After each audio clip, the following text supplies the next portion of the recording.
Bismillahirrahmanirrahim. Hazret Ömer'in siretinin yaşayışının 12. bölümü.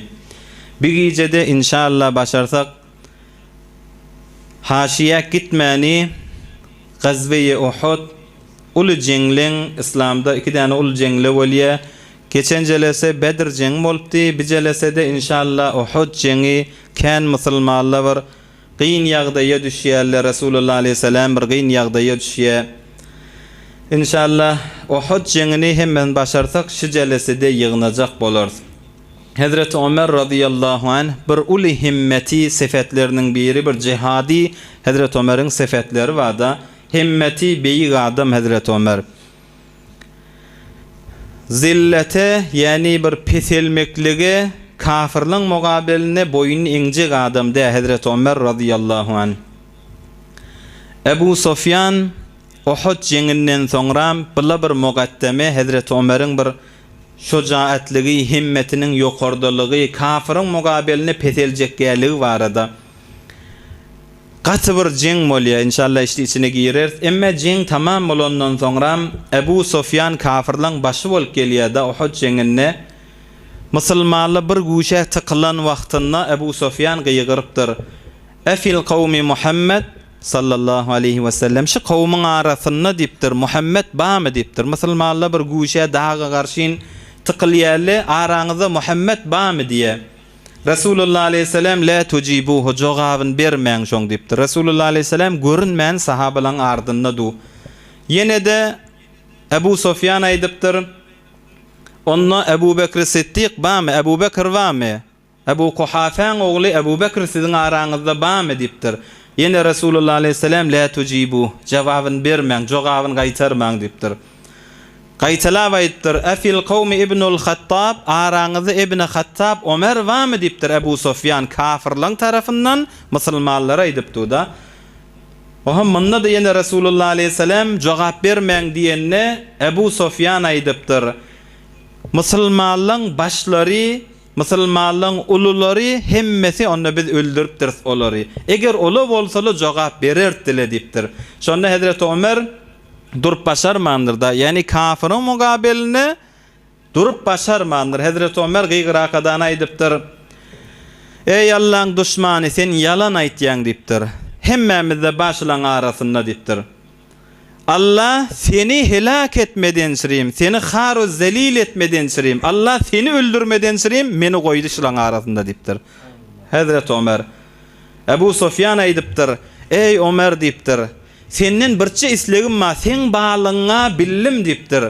Qatelna Muhammed'e, biz Muhammed'i öldürüp billik mi ya öldürüp bilmedik mi şona idaga sen dipdir. Yan jengin arasında İbn Qami'e gıygırdı, Muhammed'i öldürdüm dedi. Arada kan bir Muhammed öldü diyakadan aleyhissalatu vesselam bir sesle galli, sana ananiyen sen bana ait, biz Muhammed'i öldürüp billik mi bilmedik mi fakat şona idaga dipdir. Hazret Ömer aýtdyr, Allahümme la öldürüp başarmadyňyz dipdir. Resulullah aleyhisselam ve innehu la yesma'u kelamuk. Resulullah aleyhisselam biziň aramyzda du sen diýip duran zatlaryň da eşitipdir Resulullah aleyhisselam dipdir.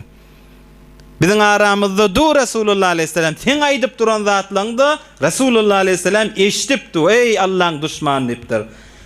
Ebu Sufyan aýtdyr, Hazret Ömer'iň dogurlugy barada da kafirler düşmanyň da bolsun mert bolsun diýerler da Ebu Sufyan şular öldüreýinlik gelipdi. Ol aýdypdyr, ente astaqu indi min İbn Qami'e. Ey Ömer, İbn Qami'e biziň hattymyzda bol, biziň sefimizde bol, men Muhammed'i öldürdüm diye onu inanamak dipdir da. Sen men ýanymda İbn Qami'eden dogurrak adam, senki inanýan dipdir. Düşmany bolsa da sana inanýan, ol İbn Qami'e men öldürdüm diýeni onu inanmaýan. Bir de Resulullah aleyhisselam'ın yarallary Hazret Ömer'iň şujaaty hatta kafirliň özi tasdiq etýärligi. Ya yine Hazret Ömer'iň şujaaty, daýawlygy, dogurlugy barada Hazret Abdullah ibn Mesud radıyallahu anh aýtýär, geçen jelese Bedir jengini tökedipdik da. Bedir jenginden soňra Resulullah aleyhisselam 70 tane esir kafirlerden düşüp ellerine 70 tane kafirlerden helak boldular. Başlary Ebu Cehl helak bolanlaryň için etdi. Resulullah aleyhisselam siz 70 tane esirli bizim elimizde şular näme deýliň diýip meşweret etdi. Hazreti Ebu Bekr Siddiq aýdypdyr, ya Resulallah, bulan hemmesi kavmuka ve ehluk, öz kavmunda, öz tayfanda, öz hemmesi özümüze bir degişli öz nesebimiz da bile Kureyşili da ya Resulallah. Ay wagt ber, bular öldürmäýli, belkim Hudaý bulara toba nesip edip, iman nesip edip, bula da bir ýagşy adam bolasyn diýipdir. Hazreti Ebu Bekr Siddiq. Hazreti Ömer galypdyr, ya Resulallah diýipdir. Ahrajuka ve kezzebuk. Şıla adamla sen dogollun deyip duran adamlara Ebu Bekr Siddiq'in seni Mekke'den çıkarıp göveren adamla dämi şıla deyipdir. Mekke'den sen çıkarıp göverdiler ve kezzebuke sana peygamber bolacak mı senden nadiyakadan sen tekzip edip seni Mekke'den çıkarıp göveren adamla dämi şıla. Qarribuhum fe adribu a'naqahum. Yeke öwme getir boyunlarına leyin kellelerini keseyin şılan deyipdir Hazreti Ömer. Sen buları dogollun diyen Ebu Bekr Siddiq, Resulullah aleyhisselam çıkarıp göveren şıla dämi diýipdir. Ya Resulullah, yeke öwümde goý kılıç bilen boyunlarına leyin şılan diýipdir. Resulullah aleyhisselam icazet bermeýe. Hazreti Ebu Bekr Siddiq'in kiyin tutupdyr. Yönüp ştada bir kef aýdypdyr. Sen misalyň diýipdir Ebu Bekr Siddiq'e. Sen eýni Hazreti İsa peýgamberi meňledin. Hazreti İsa'nın kavmi asi bolanna Hazreti İsa aýtdy, "In tu'azzibhum fe innahum ibaduk." Hudaýa diýipdir Hazreti İsa, eger sen azap berseňe şola bendeleň da diýipdir.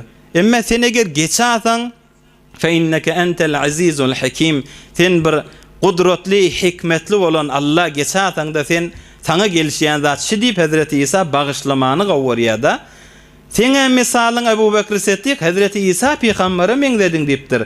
Emma sen ey Ömer diýipdir, sen Nuh peýgamberi meňledin ştada. Hazreti Nuh peýgamber da kän kowmuny däwet etdi Allah'a, ahyrda beddogas ne diýipdir da? Wa qala Nuhur Rabbi la tazar alal ardi minel kafirine dayyara. Hudaýa şu kafirlerden ýeriň ýüzüne bir däne kafir goýmady helak etdi. Hazreti Nuh doga etdi. Hazreti Nuh peýgamber Hudaýa şu ýeriň ýüzünde bir däne kafir galmasyn, şolar helak etdi doga etdi. Sen ey Ömer Nuh peýgamberi meňledin helak etmeklik barada sen Nuh peýgamber ýaly boldun diye. Ştada bir nokta, başarsam haşiye kän gitjekkä Uhud jeňi ýygnajak dedim. Maktum nişan aýtdy da, alemi garg etdi anyň dogasy dosyň Nuh Nejiyullah haqqy çynýärdi. Hazreti Nuh kowmuna beddoga edenne bir öz kowmy daha. Ýeriň ýüzüne goýma diýenseň, ýeriň ýüzüni Hudaý Taala tufan suw bilen ýeriň ýüzündäki kafirler helak etdi. Emma noktasy näme? Resulullah aleyhissalatu vesselam aýtdy, "Li kulli nebiyyin da'wa da'a biha fi ummati." Adam bir ýüregini açýan gurrun haşy. Yani mahrum kim adam? Ay mahrum diýip çyndan bir betbaxt adam, çyndan bir Hudaýyň rahmetinden daş düşen adam, ay şol adam bolýar-da. Resulullah aleyhissalam her bir peýgamberiň bir däne kabul bolýan, %100 setterset kabul bolýan bir dogasy bar diýipdir. Yani her bir peýgamberi Hudaý Taala şunu imtiyaz edip berdi. Da'a biha fi qawmi. Her bir peýgamber öz ummatyna şu dogany etdi, hemmesi dünýede tamam etdi şu dogasyny diýipdir. Yani Nuh peýgamber öz ummaty helak bolsun niýakadany kafirler ýeriň ýüzünde galmasyn diýip Nuh peýgamber doga etdi. Hemme peýgamberler şu dogasyny bir däne hökmen kabul bolýan dogasyny dünýede doga etdiler, bila tamam boldy dogalar diýipdir. Festujibele şol peýgamberliň diýen dogalar kabul bollaha diýipdir. Näme doga eden bolsalar şol dogalar bolly, ola dünýede dogalary tökötdiler. Emma Resulullah aleyhisselam ve inni khabbatu da'wati şefaatan li ummeti yawmal kıyamah rawahu'l İmam Buhari rahimahullah.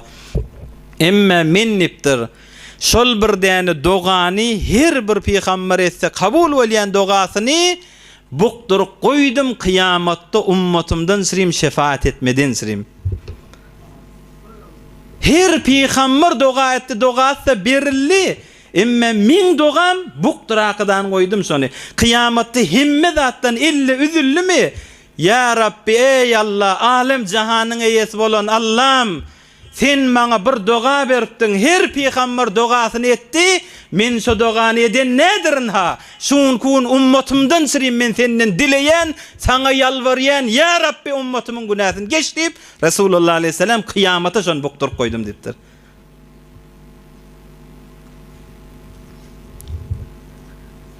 وَمِمَّا زَادَنِي شَرَفًا وَتِيهًا وَكِدْتُ بِأَخْمَسَيَّ أَتَأُ الثُّرَيَّا دُخُولِي تَحْتَ قَوْلِكَ يَا عِبَادِي وَأَنْ سَيَّرْتَ أَحْمَدَ لِي نَبِيَّ diye Qadi Fudayl İyad rahmetullahi aleyh kedi oturamda özüm bir qalqın yenşi deyiptir. Kedi bir begenyen şu donumu evmaşıma sığamak deyiptir. Qadi Fudayl İyad şu evmaşıma sığamak deyiptir. Ay özüm fikretyen şu davanım bilen ayaklam bilen barıp o yıldızları da defelep asmalarda gezbiyon mükediyen deyiptir. Näme iki zat ba deyiptir. Dukhuli tahta qawlik ya ibadi. Ey Hudaya sen musulmanlardan edip meni öz bindilin sanına koşup dursun. Şiyadıma düşenne biginyen qalqınyan deyiptir. İkilencisi ve en sayyarta Ahmede li nebiyye. Ey şu Muhammed peygamber bana peygamber ettin. Kıyamatda ummatın gaýyga dipdi dogasyn buktur koyupdur. Şu zatly yadıma düşenne özüm asmalarda gezbiyon mükediyen deyiptir. Mahrum kim adam oham? Ey yaş dostlar, jawan dostum. Mahrum ol adam. Hudaý Taala'ň geçen jeleselerde aýtdyk, 100 däne Allah'ın rahmeti we birçi dänesini yeri pytyrat goýupdyr. Şu heýwanlar bir-birine rahmet ýa, senimin bir-birimize rahmet ýa, ogluňa rahmet ýa. Bir-birine adamlar rahmet ýerligi şu Hudaý Taala birçi däne rahmetini ýeriň ýüzüne pytyratyp goýberipdir. Adamla insanla heýwanlaryň arasynda şol rahm ýaýrapdyr. 99 dänen Hudaý Taala kıyamata goýdum bendeleme rahmetmeden sirim diye. Yani Resulullah aleyhisselam'ın dogasy kıyamata galygylly. Allah'ın 99 däne rahmeti kıyamata seni maňa rahmet eýin ýakadan Hudaý Taala goýupdyr. Yeni mahrum kim adam, betbaht kim adam? Dünýede ýaşap ýöke Allah'ny we Resulüni özüne düşman tutunýa, kıyamatda şol oljalardan galýa şol adam mahrumda. Kıyamatda şu zatlardan galsa Allah'ın rahmetinden galýa, Resulullah aleyhisselam'ın dogasından, şefaatinden galýan adam çyndan mahrum adamdır.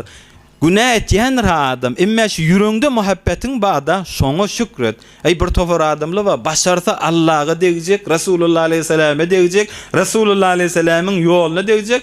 Adam pakir günah etýär, masum adam ýok. Hemmemizin günahymyz bar. Keplep duran şodur şu günah. Eşitip duralla günah etmeýän adam ýok. Emma bir wagtda Medine'de bir adam getiripdirler, arak içipdir, hafızı içipdir. Ey hulasa şunu arak getirýärler, sahabalardan bir Hazret Ömer diýip aýdylýar.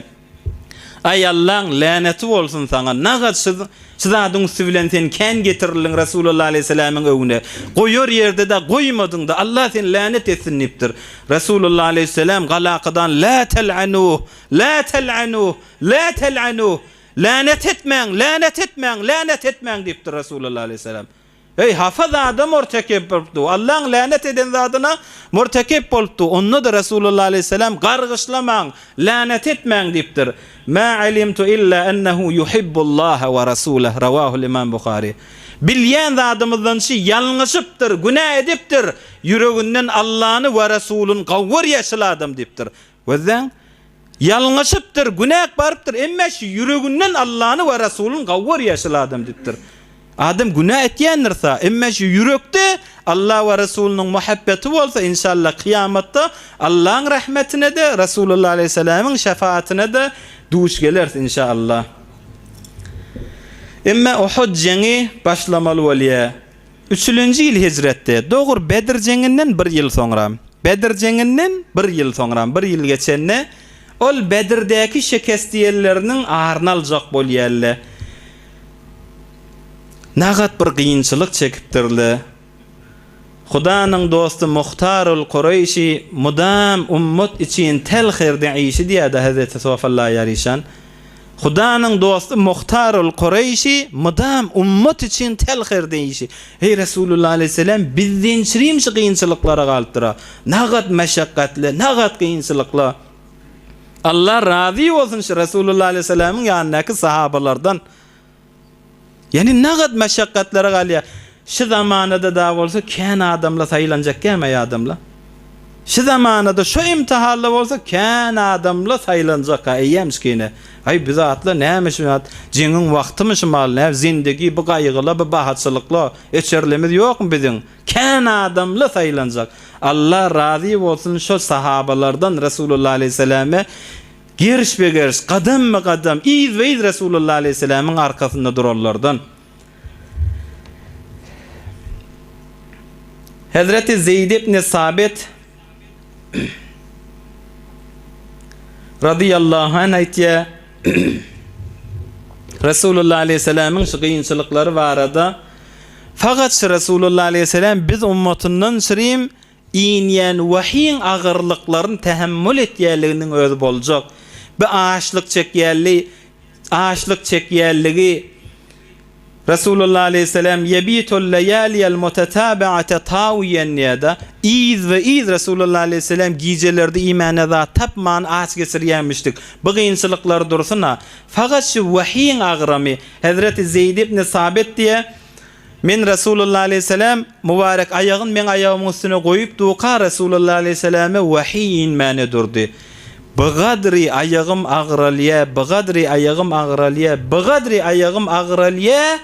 Ay güman ettim indi men aş ayağım buğdumdan devler mi kadidim şun ağramına özüm ihsas edip diye.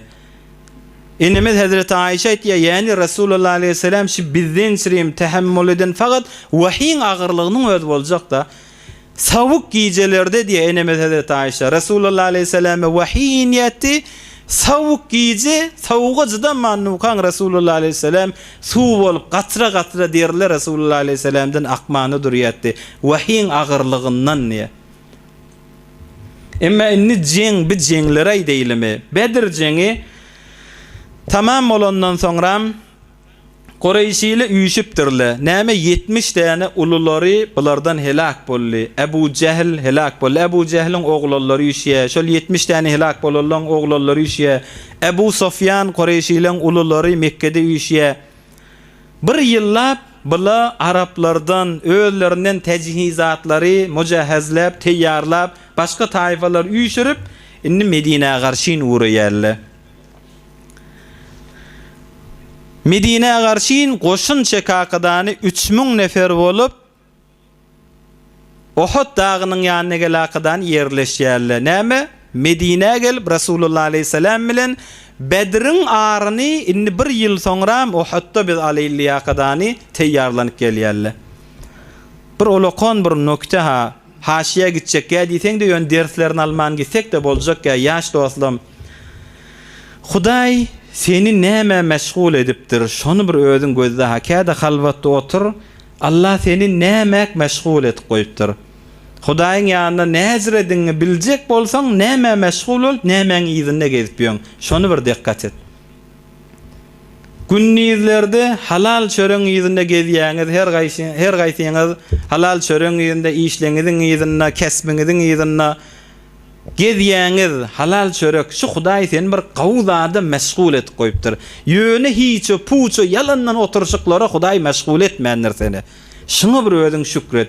Yani Hudaýyň ýanyna sen näzredin, erzeşiň, magamyň biljek bolsaň, ýoly wa diýipdir ulamalar. Näme meşgul bolup dursaň şonu gözle, näme meşgul bolup ýön bolsaň Allahyň ýanyna şojra erzeşiň sen. Günnilerde işin öz zindegiň, oglanjyklaň, çağalaň, halal çöreň, maljadyň bolsa şonu gözläp gelýän, emme öz işiň bilen bolup ýön. Halka eziýetiň ýok, bir derek zatlara meşgulle. Gijele bolýar. Şumal cemaatla şuna şükredeýli wagtýanda her gaýsyňyz bir ýerden gelip dursaňyz, daş yerlerden, daş owalardan gelip aramyzda oturallar. Allah barýyňyza jazaý hayır bersin.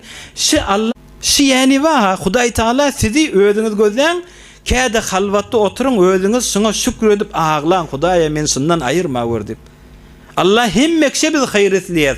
Hudaý Taala hemmekşe ýagşylyk, gawlygy biz irade etýär. Allah hemmekşe tawfik bersin.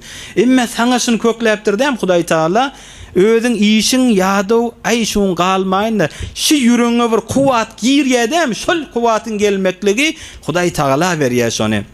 Hazreti Mevlana aýtýar: "Guvvetet ez guvveti haq mizihat nez urugi kez hararet mi cehet diye Hazreti Mevlana. Şu kuvvatın maha yada bolsaň da ay qalmayın şundan ýakydany ýagşy ýerlere garşy gitýän kelasi Qur'ana gitýän beýleki namaza gitýän gowzatlara meşgul bolup ödün gitýän dämi? İçindäki kızgınjak bolup damaryň içindäki gezip ýören ganyňdan bu kuvvat gelýänmi kädi ýa-ma? Ol kuvvat az kuvveti haq mizahat. On Hudaý Taala joşturup göberýändir. Hudaý Taala seni mindirip göberýändir ýagşy zatlara. Hudaý Taala seni ýagşylaryň arasyna goşup göberýändir. Ol kafirler bar Mekke'den adam üşürüp bir ýyllap zähmet çekipdirler. Näme diýili? Rasulullah aleyhisselam öldüreyli. Bular nämek meşgul bolup ýörler?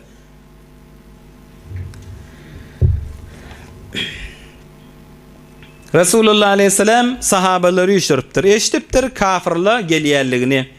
Sahabalar bilen meşweret edipdir. Rasulullah aleyhisselam öz nazary Medine'de galyp Medine'de mugabele edeyli. Kafirler gelsele Medine'de biz güýçlürek boljak. 3000 nefer sahabalaryň sany 1000 nefer bolýar. Ola da işte bölünýär, arada bir namartlyk, ola da bölünýär da.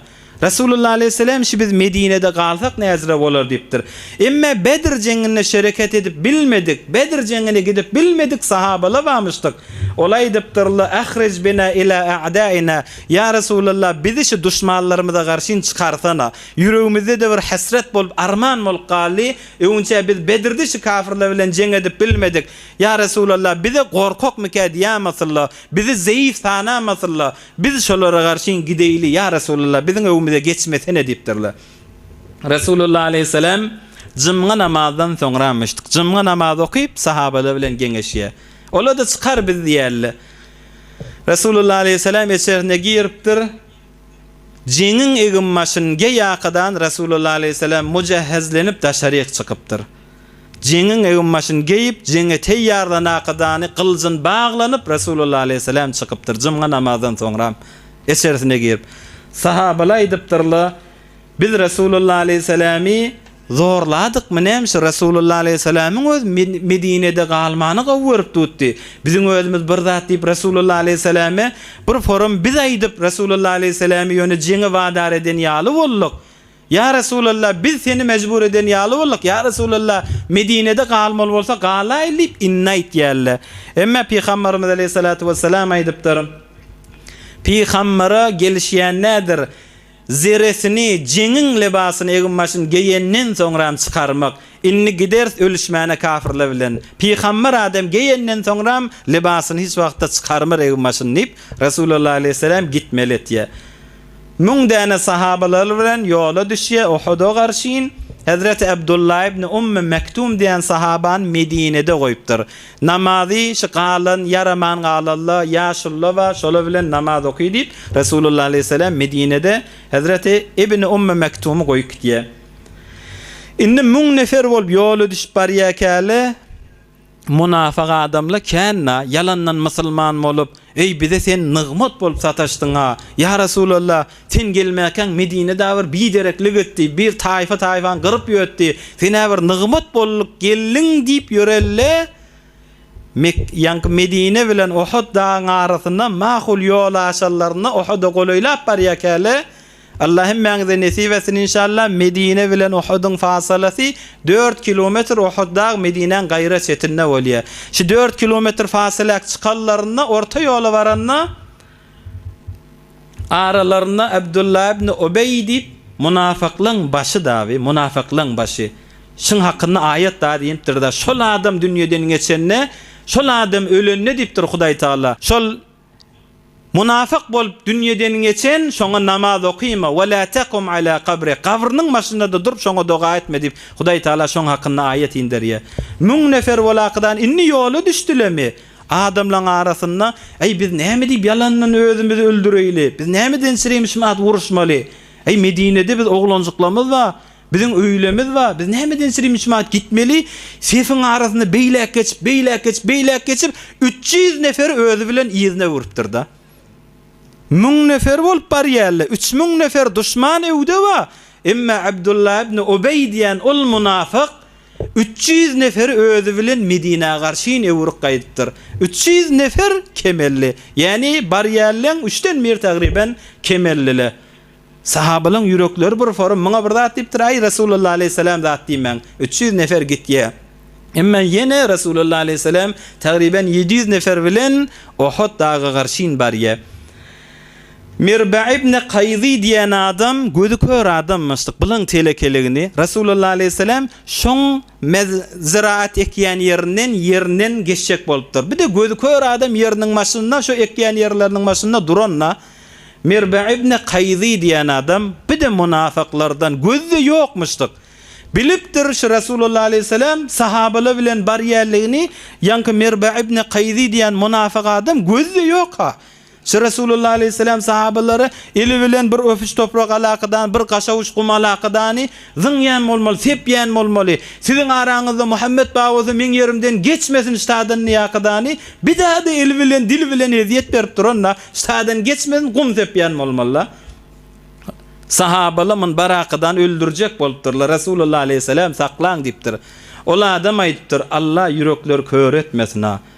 Ha sen özüň de baýalla diýipdir. Ören göremek, ýoksam şu gumy sen sahabalaňa sepçekke sen ýüzüň el taqydan ýapjak diýip Rasulullah aleyhisselamy şikefa aýdypdyr da.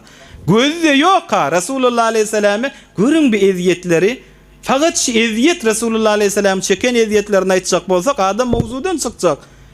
Gözüm görenek, ýoksam şun men sepip durjakka, dogry sen ýüzüňe barakydany sepçek vurjak diýip Rasulullah aleyhisselamy şunu aýtdy. Sa'd ibn Zeyd diýen sahaba turakadany Rasulullah aleyhisselam öldürmäň dedi. Emma eline ok ýaýy barmışdyk. Şu ok ýaýy bilen ýankin kellesine wurakadany ay siz jemaatyň tarapyndan wurup dursa.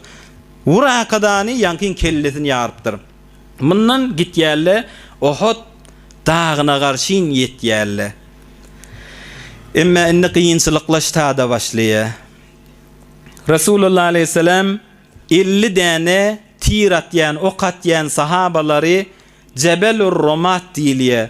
Dağ atan sahabalar, oklaryny atan sahabalar 50 dänen Rasulullah aleyhisselam şo taýda ýerleşdiripdir. Abdullah ibn Jubeyr diýen sahabany baş edip, emir edip, siz 50-ňiz at bilen arkadan gelýärleri defeden ok bilen atly gelýärler wurdan attan nurun bizim arkamızdan şöyle gelmesin. Biz eğer görseňiz hatta kuşla gel bizim maslygymyz iýip duran bolsa da jaýyňyzdan gymyllamaň diýipdir Rasulullah aleyhisselam. Yani biz utsak da, yeňilsek de siz jaýyňyzdan gymyllamaň diýip 50 däne sahabany Abdullah ibn Jubeyr baş edip şol dağın üstüne goýýa artlaryndan goryp dursunlar. Hazreti İbn Sa'd et-Tabaqat diýen kitabyny aýtýar. Jeng başlaya kafirlaň bayragyny taklap duran, kafirlaň perçemini taklap duran ölýä helak bolýar. Om kafirler görýärli perçemleri, bayraklary ýeri iýinni, ay musulmanlar biz ýeňdili diýip kafirler basyllyk diýakydan iýizliň gaçmany durýarlar. Musulmanlar da bilen artlarından inni biz uttuk. Biz inni bular bastık bular diýakydan musulmanlar da kafirlaryň artlarından gitýärler. Hatta ellerindäki kılıçlar da zyňyp, eýen barakydan ganimetleri kafirlaryň kılıçlaryny, olardan galan mallary musulmanlar ýygnamany durýar. Ol 50 däne dağın üstüne Rasulullah aleyhisselamyň goýollary olay diýipdirler, jeng tamam bolan ýalla diýip bir-biri bilen gurrun edipdir. Abdullah ibn Jubeyr olara emir et koyan sahaba aýdypdyr. Size Rasulullah aleyhisselam näme diýipdir? Eýem şkine dänmäň sözüňizden Rasulullah aleyhisselamyň aýdan zadyny ýadyňyza salyň. Biz eger yeňsek de biz habar vermesek düşme diýmedim Rasulullah aleyhisselam. Rasulullah aleyhisselam düşmäň diýmedimi? Ay kulak asmandyrylar. 40 nefer düşüp 10 nefer medenne galypdyr dağın üstünde. Halid ibn Walid Müslüman bolmazından önce de sonra Hazreti Halid ibn Walid Seyfullahil Meslul olya. Emma Müslüman bolmazından önce Hazreti Halid ibn Walid kafirlaň sefinneke görüpdir dağ boşaya. Şondan Ebu Cehlin oğlu Ekreme bilen bir de sonra Müslüman bolya. Bulan ikisi olan artlarından gelip yankı 50 däne ok atýan sahabalar şol dağın üstünde şehit etýärler. Olar şehit bolup inni musulmanlar öwe garşyn barýarly jeng tamam bolmy kadiye kafirler Halid ibn Walid Ekramen serwallar bolup artlarından musulmanlar iki tarapda kafirler aňyrdan inni bärik topdurýa artlarından da Halid ibn Walid bärde kafir leşkerler bilen barýa. Şo wagtda bir gaty yel ösüpdir, bir gary yel gelipdir. Musulmanlar soňram ellerinde kılıç yok. Bir tarapdan kafirli öwden gelipdi, bir tarapdan artlarından gelipdi. Bir sawuk, bir gaty, gary yelle gelýär.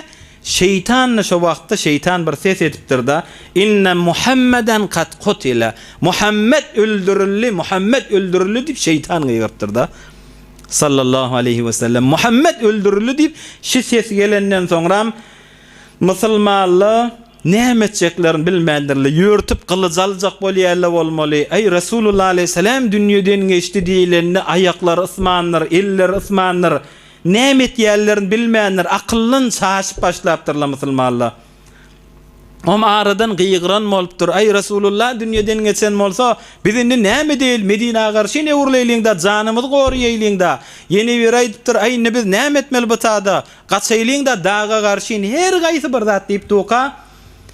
Hazreti Enes ibn Nadr diýen sahaba Allah ondan razy bolsun. Ol gıýgyrtdyr şol märekäň içinde Hazreti Ömer aýtdy. Enes ibn Nadr hemme musulmanlar çaşyp näme etjegini bilmän nuka bir ses edip bir gıýgyrdy. Soňramda düşmana garşyn bir özi, iki özi gitdi. Ay umid etýän kıyamatda musulmanlar tamam bolduk diýip tukaşyň bir özi kafira garşyn gitdi. Men umid etýän dipdir Hazrat Ömer. Enes ibn Nadr Hudaý Taala bir ummat edip kıyamatda gofararşan dipdir. Hazrat Enes ibn Nadr gıýgyrypdyr. فما تصنعون بالحياة بعد قوموا فموتوا على ما مات عليه. Ey musulmanlar ne etdiripdiňiz dipdir. Resulullah dünýeden geçen bolsa inni siz ýaşaýyşy näme etjek dipdir. Resulullah aleyhisselam dünýeden geçen bolsa ýaşap näme etjek inni siz dipdir. Kumu femutu ala ma mat alay. Ay turun Resulullah aleyhisselam näme üstüne can veren bolsa siz de şu zadyň üstüne can verin diýakdan bir öz kılıcını çıkarıp kafirlere garşy gidip şu taada şehit bolupdyr. Hazrat Ömer aýtdy kıyamatda bir ummat bolar şu diye musulmanlar çaşyp toka bir şoň özdik durdy diye. Evvelin Resulullah aleyhisselam'ın dünýeden geçti, öldürüldü diýip toka tanıyan Ka'b ibn Malik diýen sahaba, Medineli sahabamışdyk. Şu märekäň içinde tozonyň içinde adamla bir-birini tanyman nuka musulmanly ýyzy diýilimi jeňi diýilim diýip toka Hazreti Ka'b ibn Malik bir gördüm diye Resulullah aleyhisselam mübarek kola kellerine geyip duran demir zerresinden Resulullah aleyhisselam'ın gözleri yalfıllapdy. Resulullah aleyhisselam'ın mübarek gözlerinden tanıdım Resulullah aleyhisselam diýirdigin näde. Şol zerän eteginden şeýle döwürüm gözläp duran wagtymda bir gördüm Resulullah aleyhisselam'ın gözleri yalfıllapdy. O gözle başga gözlerden fark etýär. Bildim Resulullah aleyhisselam. Gıýgyrakadan aýtdym: "Ya ma'şaral muslimin abshiru." Ey musulmanlar, ey cemaatla boşluk size. Hâzâ Resulullah sallallahu aleyhi ve sellem. Resulullah aleyhisselam evimizdedu. Resulullah aleyhisselam öldürenak deyip gıygırdım. Sonra Resulullah aleyhisselam aytti en ensit. İşaretti sesin kes men badığım belli etme deyip bana Resulullah aleyhisselam gıygırma deydi. Son gıyın yağday bolupdu. Resulullah aleyhisselam gıygırma dedi. Onda da men sesim musulmanlar bir näsele eşitdile. Resulullah aleyhisselama garşyn gelakadan döwüründen turup Resulullah aleyhisselami kövek Uhud dağı garşyn Resulullah aleyhisselami iyida agap neşinip iyida çekip başladık diye. İmam Bukhari rahmetullahi aleyh aýtýar. Bir 10 ýylykda wagtymyz bar. İmam Bukhari aýtýar. Resulullah aleyhisselam sahabalar 10 tane bir rivayette de 12 nefer bolup sahabalar Resulullah aleyhisselam'ın döwürüni alıp inni kafirlerden izleyin Uhud dağı garşyn çykarmany alıp barýarlar. Kafirler ok atýatdylar diye İmam Bukhari'nin rivayetinde. Kafirler bili bilen ok atýarlar Resulullah aleyhisselam urjak bolup diye. Şu okların doğru Resulullah Aleyhisselam'a atanna Hazreti Katade diyen sahaba şu gelyen oka karşın yüzünü uzatyaptı. Gelyen oka karşın yüzü illaha özaha şu kellesini başın feda edeyin yakadani mübarek yüzünü şu oka karşın tutyaptı. Doğru bir ok gelakadan Hazreti Kataden gözünü çümmeydi, gözünü öz bilen sallap yanağına kasır koyup durdu. Bulan ihlasını, bulan ışkını, bulan muhabbetini gelyen oku yüzün tutmalı. Hayır, nezre düşünmeli ya adam. Hezmi kıynamay şu görürün cemaatla. Gelyen oku karşın yüzün tut ya. Ok doğru gözüne de ya. Karı göz adamın. Göz yanağına karşın sallanıp duruptur. Resulullah Aleyhisselam alakadan gözüne çekip mübarek eli bilen çek ya. Sonra bir gözü zayıfleniptir. Bir gözü mından nada kavur başlaptır da. Ya Hazreti Ebu Ruhmi Gıfari diyen sahaba bir de özünü oklayan olmalı. Gelyen oku doğru bokurduğundan bir tane ok giriptir. Resulullah Aleyhisselam'ın çek akıdan mübarek ağının suğun degir ya bir daha da kavur zat degmetik yalı oluptur. Bir de Resulullah Aleyhisselam'ın Uhud jenginde mucizelerinden. Fedai sahabalar var. Ama Resulullah Aleyhisselam de bunlara Huday Taala'nın tarafından kömeklerini kökediye.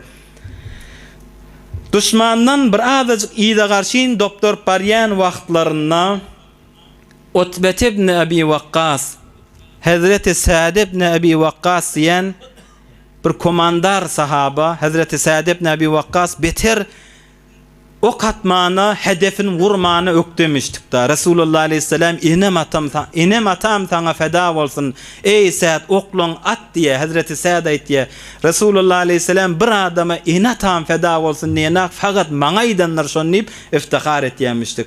İnatam sana feda olsun ey Sa'd at kafirlere karşı inleyemiştik. Emme Hazreti Sa'd ibn Abi Vakkas Resulullah Aleyhisselam'den gorip du kafirleri. Emme min doğuni Utbet ibn Abi Vakkas bir iş etye yer göğüne sığmaya. İştette gazabullah Resulullah Aleyhisselam Allah'ın qaharı güýçlerini, Allah'ın qaharı geldi diptir. Hazreti Sa'd'ın doğunu Utbet ibn Abi Vakkas bir iş etiptir. Hazreti Sa'd aytye, "Ey öz doğunum şu Resulullah Aleyhisselam iş etti mi? Şon ganny hor bolşum ýal başga bir adamın ganny hor etdim. Ebu Cehil'in beter bolşa doğunum maňa diýdi. Emma on eden işi nämeke? Bir fursat tapylypdyr. Resulullah Aleyhisselam izlin dağa garşyna gidip barýakale. Bir halasi bir yer görnenne yankı Utbet ibn Abi Vakkas bir daş alaqadan bili-bili bilen Resulullah Aleyhisselam billiye mübarek Resulullah Aleyhisselam'ın doğru ağzına eteginden etek tarafından degip mübarek dişine dewipdir Resulullah Aleyhisselam'ın. Mübarek doğdoklarda yarılıpdır Resulullah Aleyhisselam'ın. Zerbeti ağır bolansan Resulullah Aleyhisselam bir yanin yıkılıpdır da. Caýsyz jebri köpdür köne jahanın hak aşkyna serf et bolluça janyň Uhud uruşunda ol Mustafa'nın iki dişi şehit düşen günler hey diye mahtumun işan.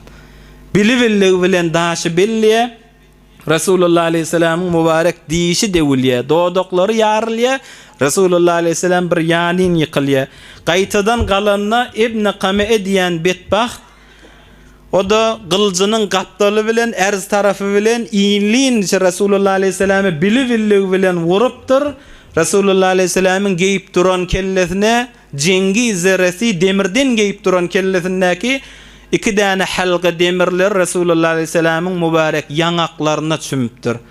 Resulullah Aleyhisselam'ın mübarek yanaklarına çümaqadani Resulullah Aleyhisselam bir qazıqıl çukur varmıştık. Ebu Amir diyen betbaht adam näçe ullab zahmet çekip şol çukur qazyp şuna Muhammed qaçmar mı kadi qazyptır da şol çukura Resulullah Aleyhisselam qaçýardy. Resulullah Aleyhisselam'ın mübarek yanakları qanap iki tane demirli Resulullah Aleyhisselam mübarek yanaklarına çümügül duran ýagdaýynda Hazreti Ali bilen Hazreti Talha ellerinden tutup Resulullah Aleyhisselam defa kaldırıp çukurdan çıkarakadan Resulullah Aleyhisselam duran yerine aýdypdyr.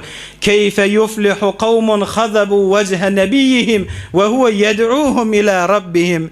Ey nazir şu kavm gönenmeli. Şu nazir şu kavm gönenmeli. Öz peygamberlerinin yüzünü qany buýadylar. Ol peýgamber de bular öz eýelerini Allah'a çağırıp duşala nazire gönenmelipdir. öz peygamberleriniň ýangyny gany buýap duran kowm, ol peýgamberdi bular şolaň öz eýesine çagyrypdy. Şu kowm näzire gönenmeli Rasulullah aleyhi selam şuna aýdypdyr. İştedde gazabullahi ala men dema wejhe rasulih. Peýgamberniň ýangyny gany buýarlary Allah'ın gahary güýçlerini dipdir Rasulullah aleyhi selam. Hudaý Taala'nın gahary güýçlerini Allah'ın gahary geldi. Öz Rasulunyň ýangyny gany buýarlary Allah'ın gahary geldi dipdir. Hudaý Taala'nın gahary bir tofar ulamalar aýdypdyrlar. Rasulullah aleyhi selam mübarek diýişleri dewilip, dodog ýarylyp, mübarek ýanaklaryndan ganly gaýdyp duran wagtynda Hudaý Taala Hazreti Cibril aýdypdyr. Ey Cibril, alemlere rahmet diýip iýveren peýgamberimiň mübarek ýüzüni ganatdylar, diýişini dewdiler, dodogyny ýardylar. Ey Cibril, yetiş şol Muhammed peýgamberiň bir gatragany ýere damamasyn. Eger bir gatragan Muhammed peýgamberden ýere damsa, alemi dargadyr, gaçmaka, dammaka ýere ýetişipdir Hudaý Taala. Bir gatragan eger yere düşse alemi dargadar niptir. Bula öz peýgamberiniň başyna getirip duran zady wezdi. İştedde gazabullah, Hudaý Taala'nın gahary güýçlerini dipdir Rasulullah aleyhi selam.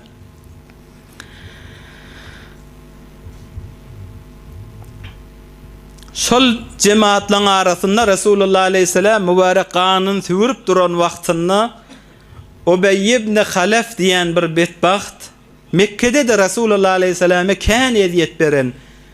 Rasulullah aleyhisselam mübarek diýişleri de olup yüzünden mübarek kanlar süwürip duran wagtlarynda Ubey ibn Halaf aňyrdan atly Rasulullah aleyhisselam'a garşy naýda alakadan gelýände bu adam da beter teleke adammışdyk. Rasulullah aleyhisselam Mekke'de de görende kän eziyetleri berýär. Hatda aýtýarmy, men şu atym görýärmi? Araplar arasynda ýok atdyr haşy. Şu atıma halk başka bir zat berse, ot berse, men şuna zurret berýän, men şuna jewen berýän, şu atym bakýan, seni bir gün öldürerim dipdir. Rasulullah aleyhisselam aýtdyr, inşallah men seni öldürerim dipdir. İnşallah men seni öldürerim dipdir Rasulullah aleyhisselam. Şoň öljek günü Uhud günü. Rasulullah aleyhisselam mübarek ýangyňdan gany süwürip duran wagtynda ol betbaht ata minip naýda alyp şol arada Rasulullah aleyhisselam urjak bolup gelýär. Sahabalar öňkü ýaly ona garşy ýörçek bolupdyrlar. Rasulullah aleyhisselam aýdypdyr: "Siz jaýyňyzda durun, siz durun, gelsin bärik şo. Gelsin bärik şo. Gelsin bärik zat diýmän" diýipdir. Rasulullah aleyhisselam eline naýdan alakadan bilibilligi bilen Rasulullah aleyhisselam billeye atyndan ýere gaçypdyr da şo. Ubey ibn Halaf atyndan ýere gaçypdyr. Rasulullah aleyhisselamyň bir mübarek ömrüne birçi däne betbaht, binagat betbaht adam bolýar. Rasulullah aleyhisselamyň elinden ölüp giden birçi adam var. Rasulullah aleyhisselam tula tarihte birçi adam öldüripdir. O da şu betbaht Ubey ibn Halaf da. Koy degmen gaýsyn märik, degmen gaýsyn märik diýip Rasulullah aleyhisselam bilibilligi bilen belliye ýankyk barakadan naýda degipdir. Demiri bolansaň naýda geçmändir. Emma gafyrgalaryndan näçe gafyrga dewilipdir. Ýykylyp ýatan ýerine aýtýan bolmaly, kafirlamyn çekjek bolanda. Ey bidert näme? Biderdi eger zilmejaz diýen yer bir ýurdun ady. Şol adamlary ýeke-ýeke paýlasaň şu men derdimi hemmesi gyrlar şol şu dert näme diýakydan zydamany şotady helak bolup betbaht bolup ölüp gidipdir da. Nämeden sirin bir güýçli bolýar? Rasulullah aleyhisselam'a Hudaý Taala aýtýar: "Wa ma ramayta iz ramayta walakinna Allah rama." Sen şu Ubey ibn Halaf kafir belläňde ataňda sen ataňa onu Allah atdy diýär onu. Hudaý Taala men attym onu sen ataňa diýär. Hudaý Taalaň eli walaqadan Rasulullah aleyhisselam belliýär. Zil mejazyň adamlaryna şu derdim eger paýlasaň hemmesi gyrlar diýipdir da. Şeýtdirip o da helak bolýar. Şondan Rasulullah aleyhisselami Uhud'un bir kewejik dağına garşyn, dağda bir kewejige garşyn Rasulullah aleyhisselam çykarýarlar. Hazreti Ömer radıyallahu anh muhacir sahabalar bilen kafirle defa çykyp gelýärkä, olar hemmesini etek düşürýärler. Kafirler hem ýyzlaryna dönýär. Rasulullah aleyhisselam bigad yarasy agyr bolansaň, bigad Rasulullah aleyhisselam gyn ýagdaýa düşenseň, Peygamberimiz aleyhissalatu vesselam öýle namazy yaraman galmany oturup okypdyr da. oturup namaz okuýar. Hazreti Sa'd ibn Abi Waqqas diýen sahaba, ýanky o qatýan sahaba, ol aýtýar, men Rasulullah aleyhisselamyň sagyny soluny Uhud günne 2 däne ak egin maşlyny gördüm. Şondan öňçäde göremagtym, şondan soňram da görmedim. Soňram Rasulullah aleyhisselam aýdymda Rasulullah aleyhisselam aýtdy, sagymdaky Jibrail, solumdaky Mikail perişteletdi. Uhud gün men ýanyma gelipdiler diýdi. Rasulullah aleyhisselam Uhud jengde bir de kıyınçılığı öýle namaz bizim Peygamberimiz aleyhi afdalus salatu vesselam turup namaz okuymana yaramani oturup namazını okuýar. Mahtum ulişan näme diýär? Mahtum ul özge dini bozdular. Mahtum ul özge dini bozdular. Iqlim şäher gezdiler. Cefa bilen İslam dininden düzdüler. 63 ýaşynda geçti Muhammed. Bir salavat eýdilen. Allahumme salli ve sellem ve barik.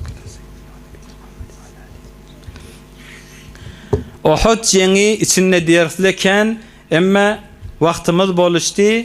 Rasulullah aleyhisselamyň kıyınçylyklary bilen 70 tane sahabalar da şotada şehit bolýar.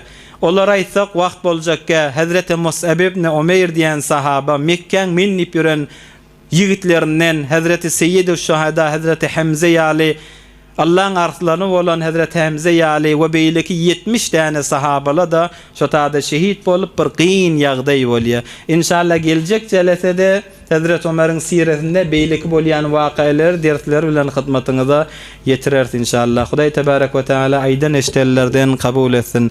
Hudaý tebarek we taala Rasulullah aleyhisselame bizden şirim ummatyndan şirim agyr ýükler tähammül eden Rasulullah aleyhisselame agyr jezalary, padaşlar Hudaý taala bersin. Sahabe-i keramlar Rasulullah aleyhisselame can feda bolup duran sahabalardan Allah razy bolsun. Hudaý tebarek we taala bizler de olan meslekinden, ýolundan, ýüregindäki ba imanlaryndan şu dünýede de aýyrmasyn, ahiretde de ola bilen goňşy edip hem javar edip ola bilen oturmak nesip etsin inşallah.